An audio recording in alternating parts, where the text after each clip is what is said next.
नमस्कार, welcome again in my channel. आज हम चर्चा करेंगे ग्रामीण बैंक के बारे में और इस बात की पुष्टि भी करेंगे कि क्या क्षेत्रीय ग्रामीण बैंक भी प्राइवेट हो जाएगा।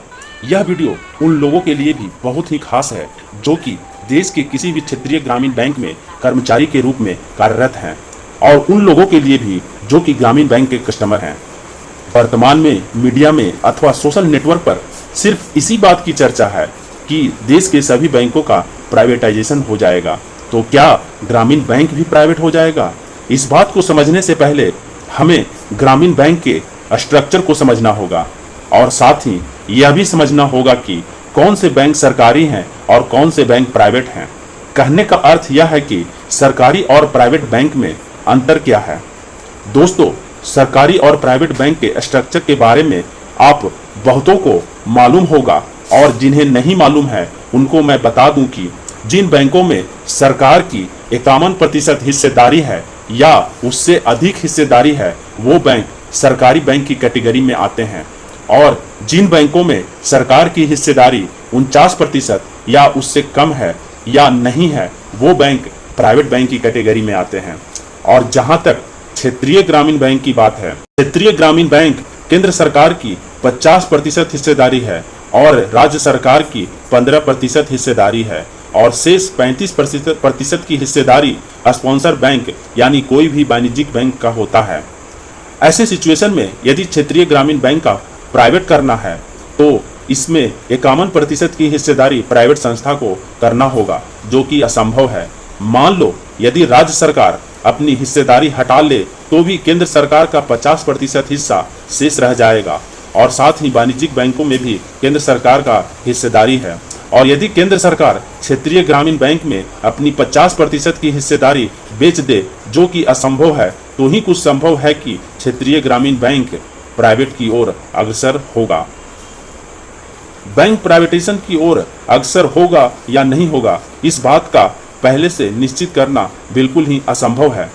लेकिन कौन ऐसी प्राइवेट संस्था है जो कि सरकार से क्षेत्रीय ग्रामीण बैंक की 50% हिस्सेदारी को खरीदेगा, यह एक मुद्दे की बात है। और यदि मान लो कि भविष्य में कोई प्राइवेट संस्था ऐसा करती है तो भी सरकार, चाहे वो केंद्र सरकार हो या राज्य सरकार, अपनी योजनाओं का वित्तीय लाभ ग्रामीण क्षेत्र की जनता तक कैसे पहुंचाएगी, यानी फाइनेंशियल इंक्लूजन का काम कैसे पूरा होगा।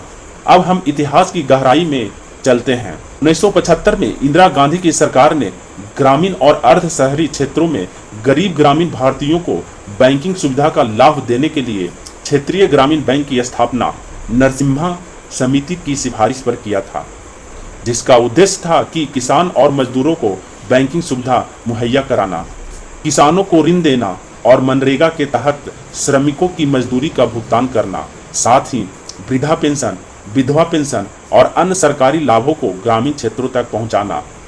अब बात यह है कि क्या सरकार क्षेत्रीय ग्रामीण बैंकों को प्राइवेट करके इन सभी सुविधाओं से देश की गरीब जनता को वंचित करना चाहती है, या सरकार इन सभी सरकारी योजना जैसे मनरेगा, कृषि ऋण, वृद्धा पेंशन को ही बंद कर देना चाहती है। यह विचार करने लायक है। क्या प्राइवेट होने के बाद क्षेत्रीय बैंक जीरो बैलेंस खाता खोलेंगे? क्या प्राइवेट होने के बाद क्षेत्रीय बैंक किसानों को ऋण, मनरेगा श्रमिकों को भुगतान अथवा वृद्धा और विधवा पेंशन का वितरण करते रहेंगे? ये बात सोचने लायक है। क्या क्षेत्रीय बैंक प्राइवेट हो जाने के बाद बच्चों का खाता एवं अन्य फ्री बैंकिंग सुविधा प्रदान करते रहेंगे? क्या वे सरकार की सभी सरकारी योजना का लाभ फ्री में बिना कोई चार्ज लिए देश की ग्रामीण जनता को पहुंचाते रहेंगे? यह सोचने वाली बात है।